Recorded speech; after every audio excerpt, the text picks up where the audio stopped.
राम राम शेतकरी बांधवांनो, आज आपण एका अत्यंत गंभीर आणि कडू सत्यावर बोलणार आहोत।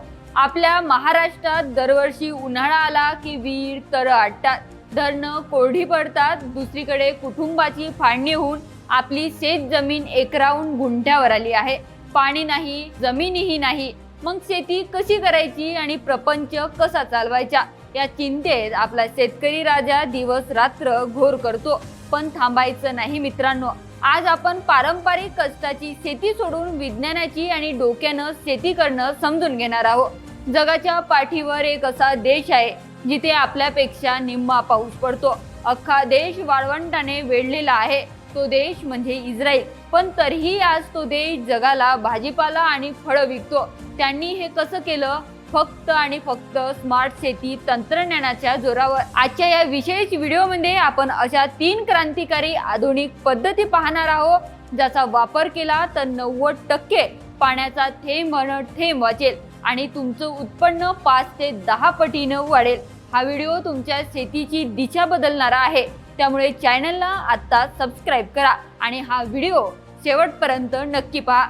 चला तर मग सुरुवातीला पाहूया पाण्याची 90% बचत करणारी पहिली पद्धत, ती म्हणजे अचूक ठिबक सिंचन आणि मल्चिंग तंत्रज्ञान। शेतकरी मित्रांनो, आपण जेव्हा पिकाला पाठाने मोकळं पाणी सोडतो, ज्याला पूर पद्धत म्हणतात, तेव्हा पाण्याची कार्यक्षमता फक्त 40 ते 50% असते। म्हणजे निम्म पाणी उन्हामुळे हवेत उडून जातं किंवा जमिनीत वाया जातं। पण इस्रायलच्या नेताफिम या कंपनीने शोधून काढलेले आधुनिक ड्रीप इरिगेशन कार्यक्षमता तब्बल 90 ते 95% असते। म्हणजे पाण्याचा एकही थेंब वाया जात नाही। यामागचं विज्ञान अगदी सोपं आहे। पहिली गोष्ट म्हणजे रूट झोन टार्गेटिंग, पिकाला ओलावा मिळतो पण जमीन दलदल होत नाही। दुसरी गोष्ट म्हणजे मल्चिंग पेपरची जादू। जेव्हा आपण गादी वाफ्यावर प्लॅस्टिकच्या मल्चिंग पेपर अंतरतो, तेव्हा जमिनीचं तापमान नियंत्रित राहतं। उन्हामुळे जमिनीतील पाण्याचे बाष्पीभवन पूर्णपणे थांबतं। आणि तिसरा फायदा म्हणजे 0 तण। सूर्यप्रकाश न मिळाल्याने शेतात गवत उगवत नाही। गवत वाढलं नाही तर मजुराचा खर्च वाचतो आणि आपण दिलेलं महाग खत फक्त आणि फक्त आपल्या पिकालाच मिळतं। विशेष म्हणजे या सूक्ष्म सिंचनासाठी आपल्याला महाराष्ट्र शासन महाडीबीटी पोर्टलवर अल्प व अत्यल्प भूधारक शेतकऱ्यांना 55% पर्यंत अनुदान मिळतं, ज्याचा लाभ तुम्ही नक्की घेतला पाहिजे। आता वळूया दुसऱ्या आणि सर्वात आधुनिक विषयाकडे, जो ऐकून कदाचित तुम्हाला आश्चर्य वाटेल। तो विषय म्हणजे हायड्रोपोनिक्स, म्हणजे मातीशिवाय केली जाणारी शेती। शेतकरी मित्रांनो, पिकाला वाढवण्यासाठी मातीची गरज नसते, तर मातीत असणाऱ्या पोषक तत्वाची गरज असते। हायड्रोपोनिक्स तंत्रज्ञान आपण मातीऐवजी प्लॅस्टिकच्या पाईपचा वापर करतो आणि त्या पाईपामधून पाणी फिरवलं जातं। याचं सखोल फायदे पाहिले तर डोळे पांढरे होतील। पहिले म्हणजे यात पारंपरिक शेतीपेक्षा तब्बल 90% पाणी कमी लागतं, कारण यात पिकाला दिलेलं पाणी पुन्हा गोळा करून फिल्टर केलं जातं आणि त्याच पाण्याचा पुनर्वापर केला जातो। दुसरं म्हणजे 10 पटीने जास्त उत्पादन। कृषी प्रकल्पाच्या रिसर्चनुसार नियंत्रित वातावरणात हायड्रोपोनिक्स पद्धतीने काकडी, टोमॅटो किंवा पालेभाज्याचे उत्पादन हे पारंपरिक शेतीपेक्षा 5 ते 10 पट जास्त मिळतं।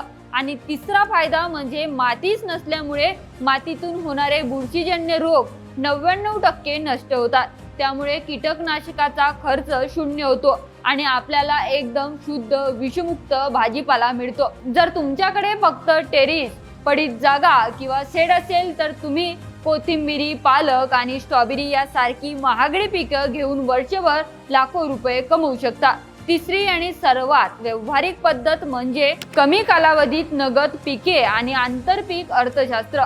मित्रांनो, जर जमीन कमी असेल तर ऊसासारखे किंवा कापसासारखे वर्षभर अडकवणारे एकच पीक घेणं म्हणजे जुगार खेळण्यासारखं आहे।